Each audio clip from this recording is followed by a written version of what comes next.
Saludos. En esta clase vamos a continuar con el tema que habíamos iniciado acerca de la convolución. Vamos a hacer una explicación de los algoritmos, tanto del algoritmo desde el punto de vista de la entrada y desde el punto de vista de la salida. Recordemos en primer lugar la función delta. La función delta, representada por la letra griega delta, no es más que una representación matemática de un impulso normalizado. ¿Qué significa un impulso normalizado? Que la muestra para aquel elemento index 0 tiene un valor de 1 y para el resto de muestras tiene un valor de 0. La función delta también se conoce como impulso unitario. La respuesta al impulso. Habíamos mencionado que la respuesta al impulso es lo que sale de un sistema cuando en entrada ingresa un impulso unitario. Además, si dos sistemas tienen cualquier forma diferente, los sistemas van a tener diferentes respuestas al impulso. ¿Qué significa esto? Que la respuesta al impulso va a caracterizar a un sistema, va a ser única para un sistema diferente.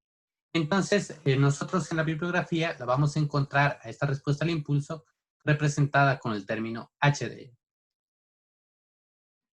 Ahora bien, la convolución. La convolución, como habíamos mencionado previamente, puede ser entendida desde dos perspectivas. En primer lugar, la convolución desde el punto de vista de la señal de entrada, en donde analizaremos cómo cada una de las muestras de la señal de entrada contribuye a diferentes puntos de la señal de salida.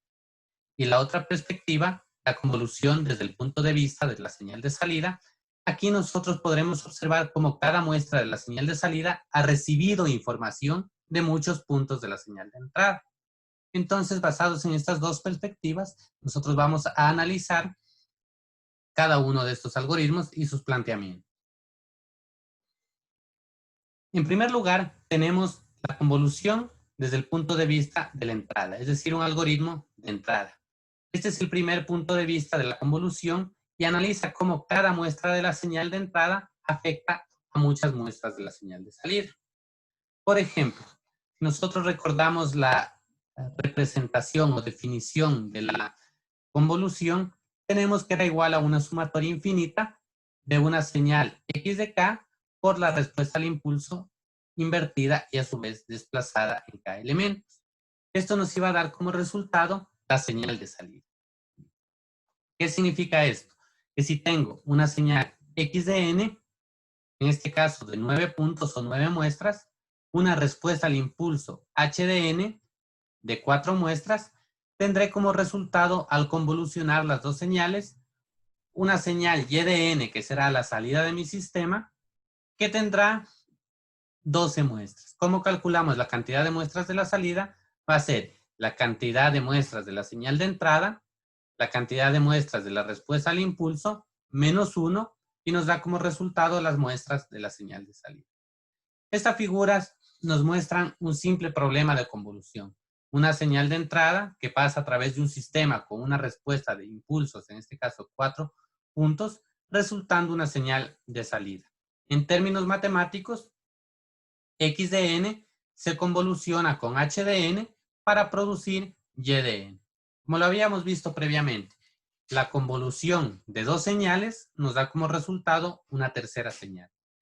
Este primer punto de vista de la convolución se basa en uno de los conceptos fundamentales del procesamiento digital de señales, que tiene que ver con descomponer la señal de entrada, pasar los componentes a través del sistema y finalmente sintetizar la salida.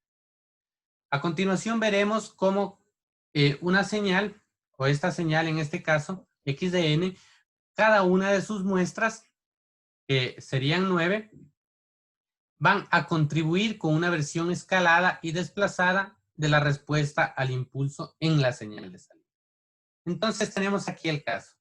Tenemos nuestra señal x de n, que para este caso la hemos convertido a otro dominio, hemos pasado al dominio x de k para observar el efecto que sufre sobre la señal de convolución. Entonces, ¿qué tenemos? X de k, que no es más que una copia de la señal x de n, y luego tenemos h de n, que sería la misma señal h de n, pero aquí tiene un desplazamiento de k muestras. Observemos qué ocurre con esto.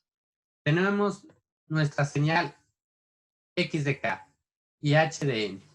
Y aquí tenemos 9 figuras en las cuales observamos la contribución de cada una de las muestras de la entrada. ¿Qué significa eso? Observemos, la contribución, esto tendríamos Y de N. Una contribución Y de N sería igual a X de 0, es decir, la primera muestra de nuestra señal, por H de N menos 0. En este caso, no ha sido desplazada en ninguna unidad del kernel. ¿Qué significa esto? Que vamos a multiplicar esta muestra 0 por cada uno de los elementos de la respuesta al impulso. Por lo tanto, si este es 0, observamos que la salida es 0 en todos sus elementos. Podemos observar aquí estos cuadrados como la respuesta del producto de la muestra de X de 0 por H de N. Y en los otros puntos observamos una especie de diamantes que son muestras en donde no está definida la señal. Más adelante veremos qué hacer con estas muestras. Luego tenemos la siguiente muestra, X de 1. X de 1, si nosotros observamos, es igual a menos 1. Si la multiplicamos por el kernel, nos va a dar como resultado una inversión del kernel. Pero, si regresamos a nuestra expresión, aquí ya se ha desplazado en menos 1. Observemos, el resultado será una contribución de X de 1, H de N desplazado en menos 1. ¿Qué significa? Que este kernel se va a alinear hacia la derecha, es decir, ya no va a tomar en cuenta esta primera muestra. Entonces, ¿qué ocurre? Tenemos un punto de desplazamiento y luego sí el producto de H de 1, perdón, de X de 1, que sería menos 1 por el kernel. Entonces, menos 1 por 1 nos va a dar menos 1. Entonces, esta primera muestra, menos 1. Este menos 0.5 por menos 1 nos va a dar más 0.5, más 0.5. Este menos 0.25 por menos 1, 0.25 positivo. Y este valor de menos 0.125 por menos 1 nos da más 0.125. Entonces, esa es la contribución de la muestra 1 de nuestra señal de entrada. Tenemos que realizar ese mismo procedimiento para cada una de las muestras. Y a la vez, observamos cómo va ocurriendo el desplazamiento de la respuesta al impulso. Por ejemplo, tenemos en el X4, ya ha ocurrido un desplazamiento de 4 muestras. Entonces tenemos 4 muestras desplazadas. El X4, si lo observamos, es igual a 1.125 o a 1.25, podríamos decir aproximadamente. Entonces, 1.25 multiplicado por cada una de las muestras de la respuesta al impulso. 1.25 por 1 nos va a dar 1.25, entonces será esta primera muestra 1.25. Y así se van a ir escalando el resto de muestras. Esto es cómo contribuye la señal de entrada. Recordemos, este es un algoritmo desde el punto de vista de entrada. Entonces nosotros observamos que cada una de estas muestras van contribuyendo a la salida. Cada una de estas 9 salidas que observamos nosotros son Y de N. ¿Qué es lo que va variando? Va variando el parámetro K. K vale 0, K vale 1, K vale 2, hasta K vale 8 para obtener las 9 muestras. Ahora bien, este algoritmo de entrada, como nosotros habíamos presentado, nos muestra un problema de convolución. Es decir, aquí nosotros tenemos un problema de convolución. La señal de entrada, 9 puntos, pasa a través del sistema y nos da como resultado una señal de salida. Tenemos ahora que esto se puede manifestar de la siguiente forma. Una de las primeras propiedades que tiene la convolución. Aunque tenemos un capítulo especial para las propiedades, pero podemos ya adelantar la siguiente propiedad. Que la convolución entre dos señales A de N por B de N es igual a la convolución de B de N por A de N. Significa que la convolución es conmutativa. ¿Y de qué manera podemos observarlo? En este caso tenemos la contribución de una señal. Vamos a ver. En este caso, nuestra señal X de N, si nosotros observamos, es la señal de 4 puntos. Es la que anteriormente era h de n. Ahora hemos intercambiado. X de n toma el valor de h de n y h de n toma el valor de x de n. ¿Qué ocurre? La señal de salida tiene igual los mismos 12 puntos. Es decir, los puntos de la señal de entrada, los puntos de la señal de respuesta al impulso, menos 1 igual a 12. Aquí tenemos la contribución de cada uno de esos puntos. Entonces, en el primer caso, ¿cuál es el primer punto? El primer punto es 1. Se va a multiplicar por cada uno de los puntos de la respuesta al impulso. Significa que la primera contribución es una copia de la respuesta al impulso. Observemos. Una copia de la respuesta al impulso. El siguiente punto es menos 0.5, podríamos decir. Entonces, ¿qué significa? Que se va a escalar por la mitad y a la vez se va a invertir esa respuesta al impulso. Si observamos, tenemos que ocurre un desplazamiento. El primer punto es 0, va a permanecer en 0. El segundo punto es menos 1. Si lo escalamos y lo invertimos, va a ser más 0.5. El siguiente punto es menos 1.125. Tendría que ser positivo y escalar a la mitad. Y así va ocurriendo con todos los puntos de la señal. Ahora, ¿cuántos puntos tiene nuestra señal de entrada? Tiene 4 puntos. Por lo tanto, tenemos 4 contribuciones de nuestra señal de entrada que al sumarlas nos van a dar como resultado la misma señal de salida que teníamos previamente. Entonces, eso significa que la operación de convolución es conmutativa. Nos da lo mismo hacer x de n por h de n que h de n por x de n. Ahora bien, una vez que hemos revisado el algoritmo de entrada, vamos a observar el algoritmo de salida. ¿Qué ocurre en este caso? Nosotros vamos a observar las muestras individuales desde el punto de vista de la señal de salida. Y en este caso vamos a encontrar la contribución de los puntos de entrada. Es decir, como que si nosotros nos paramos en la parte final del sistema, en donde se encuentra la señal de salida, tenemos las muestras individuales de la salida y vemos cómo ha contribuido la entrada sobre esos puntos. Esta perspectiva es muy importante, ya que se relaciona mucho con el punto de vista matemático y también con el punto de vista práctico. Para nosotros poder encontrar la convolución de una señal de entrada y la respuesta al impulso, lo que vamos a hacer es simplemente un bucle a través de la señal de salida, calculando una muestra en cada ciclo del bucle. De la misma manera, las ecuaciones se van a escribir normalmente en la forma y de n igual a una combinación de posibles variables. Es decir, la muestra n en la señal de salida va a ser igual a alguna combinación de muchos valores en la señal de entrada y la respuesta al impulso. Entonces, ¿qué significa esto? Yo tengo una parte de la señal de salida, es decir, una componente de la señal de salida. Esa componente de la señal de salida va a ser la respuesta al impulso por aportes de las señales de entrada. Ya lo veremos más adelante. Precisamente aquí tenemos un ejemplo. Tenemos el ejemplo que habíamos visto previamente. Nuestra señal o nuestra salida y de n y las 9 contribuciones que habíamos obtenido a partir de la entrada x de n de 9 puntos. Entonces, ¿qué ocurre? Nosotros observemos lo siguiente. Si yo quiero determinar la componente, en este caso, podríamos hacer la componente y de 6.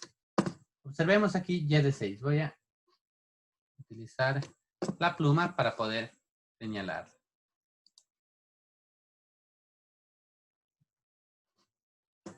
A ver, tenemos la pluma.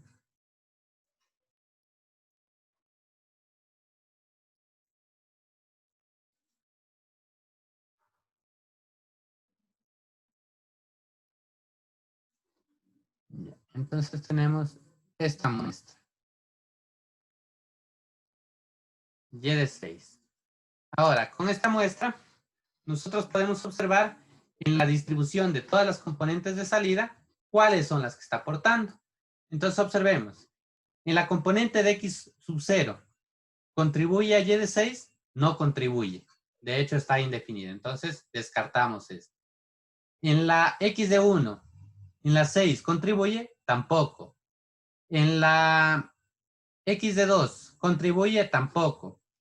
En la X de 3, ¿contribuye? Aquí sí tenemos una contribución. En la X de 4 tenemos otra contribución. En la X de 5 también tenemos otra contribución.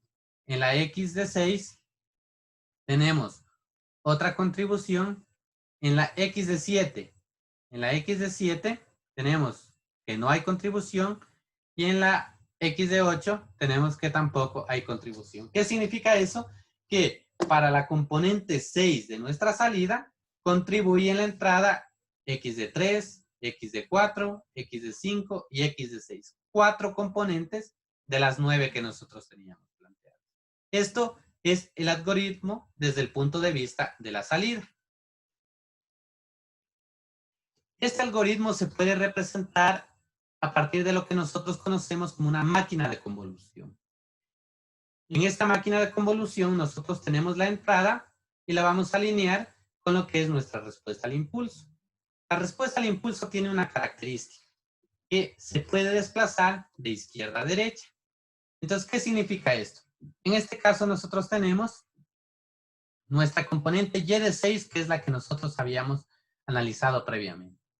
Esta componente Y de 6, alineamos el kernel con las componentes que habíamos visto previamente, es decir, la 6, la 5, la 4 y la 3. Entonces, ¿qué ocurre? La componente 3 se multiplica con una componente de la respuesta al impulso. La componente 4 se multiplica con otra componente de respuesta al impulso. La 5 de la misma manera y la 6 de la misma manera. Al final, todos esos aportes se suman y nos da como resultado la componente número 6. Esta es la máquina de convolución. Si nosotros quisiéramos obtener la componente 5, por ejemplo, de nuestra respuesta, tendríamos que desplazar hacia la izquierda nuestro bloque de la respuesta al impulso. Vamos a ver, en este caso, algunos otros ejemplos. Aquí tenemos para la componente 0. Nosotros observamos que alineado la respuesta al impulso kernel, se ha alineado con la componente 0. ¿Qué ocurre aquí? En nuestra entrada, antes del 0, no están definidas componentes. Entonces, tenemos ya un pequeño problema que no tenemos con qué multiplicar. Más adelante veremos cómo se soluciona este inconveniente. Entonces, si existieran aquí muestras, es decir, una muestra menos 1, menos 2, menos 3, entonces esas muestras se alinearían con el kernel, se multiplicarían punto a punto y al final sumamos y nos da como resultado el componente 0. En este caso es sencillo analizarlo. Suponiendo que estos elementos anteriores son 0. 0 multiplicado por cualquier valor es 0. Esta componente que ya existe es 0 también. Multiplicada por este 1 nos da 0. Si sumamos todos esos ceros, la componente final es 0. Observemos ahora si queremos obtener otra componente, la componente 3. ¿Qué tenemos? Que tenemos que alinear con la entrada 3 nuestro kernel. Aquí no hay ningún problema, sí están definidas todas las muestras. Multiplicamos punto a punto con la respuesta al impulso, sumamos esos resultados y nos da la componente 3. Aquí tenemos otros ejemplos. Podemos, por ejemplo, calcular la componente 8. Alineamos nuevamente el kernel, multiplicamos punto a punto, sumamos y tenemos como resultado la componente 8. ¿Qué ocurre? Ahora, si queremos calcular la componente 11. Para calcular la componente 11 tendríamos que alinear nuestro kernel con una entrada .11 y esa entrada no existe. Entonces, allí tenemos un inconveniente igual que el que habíamos visto previamente. ¿Cómo solucionamos ese inconveniente? Ese inconveniente lo podemos solucionar a través de una técnica que se conoce zero padding. Si hacemos una traducción literal, sería como una especie de acolchonamiento con ceros o una especie de completado con ceros. Esta es una forma de manejar el problema de las muestras de entrada perdidas, es decir, cuando nos hacen falta componentes de entrada para emparejar o también componentes de la salida. La solución o el zero padding implica añadir muestras a los extremos de la señal de entrada. Entonces, cada una de las muestras añadidas va a tener un valor de 0. Esto se llama rellenar con ceros. Ahora, en lugar de intentar acceder a un valor inexistente, nuestra máquina de convolución lo que va a hacer es recibir una muestra que tiene un valor de 0. Entonces, esto es matemáticamente igual que ignorar las entradas inexistentes. Es decir, les damos un valor de 0, tiene el mismo efecto que ignorar esas entradas. Ahora, la parte importante es que las muestras del extremo izquierdo y las muestras del extremo derecho en la señal de salida se van a basar en información incompleta. Es decir, el resultado va a ser información incompleta porque nosotros le estamos añadiendo 0. Entonces, en procesamiento digital de señales, la respuesta al impulso no está totalmente inmersa en la señal de entrada. Es lo que habíamos visto previamente. A ver si regresamos. Aquí. La respuesta al impulso no se encuentra inmersa, no se encuentra alineada con la señal de entrada. Entonces, a pesar de que nosotros completemos con ceros, estamos dando información incompleta para la señal de salida. Entonces, ¿qué ocurre? Si la respuesta al impulso tiene una longitud de m puntos, la primera y la última muestra, m-1, en la señal de salida, se van a basar en información que las muestras intermedias no contienen, es decir, en menos información que las muestras. Regresemos nuevamente. Por ejemplo, tenemos aquí este caso. En este caso, todas las señales tienen información, que se alinean correctamente. En este caso, no ocurre eso. Aquí, no se alinean exactamente. En este caso, sí, todas alinean información correctamente. Entonces, lo que ocurre es que nosotros estamos perdiendo de información.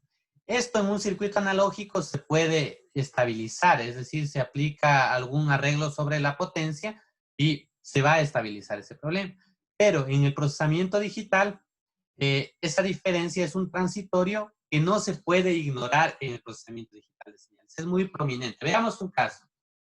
Tenemos aquí una señal de entrada, que es una señal sinusoidal, la cual tiene un desplazamiento en DC. Observemos que en lugar de estar centrada en 0, está centrada en 2. Tiene un desplazamiento en DC. Entonces, queremos eliminar esa componente en DC a través, en este caso, de un filtro pasabajo. Ese filtro pasabajos, tenemos que su respuesta al impulso es como se muestra aquí en la figura. Si nosotros hacemos el procedimiento de la máquina de convolución, vamos a obtener como resultado esta señal de salida. ¿Qué ocurre? Observemos que entre las muestras de 0 a 30 hay inestabilidad en la señal. Y lo mismo ocurre en las muestras de 80 a 110. ¿Por qué ocurre eso en estos tramos de 30 muestras? Porque nuestro filtro de convolución es de 30 muestras. Cuando lo alineamos con la primera muestra, nos van a quedar 30 muestras hacia atrás sin alinear. Y lo mismo al final, cuando lo alineamos con la muestra 110, van a quedar 30 muestras que no coinciden con la señal. Entonces, eso nos queda como una muestra en donde nosotros no podemos interpretar la parte inicial y la parte final de la señal. Es decir, tendríamos que usar únicamente la parte intermedia. Entonces, este es un problema que se debe solucionar descartando estas partes iniciales y finales de la señal.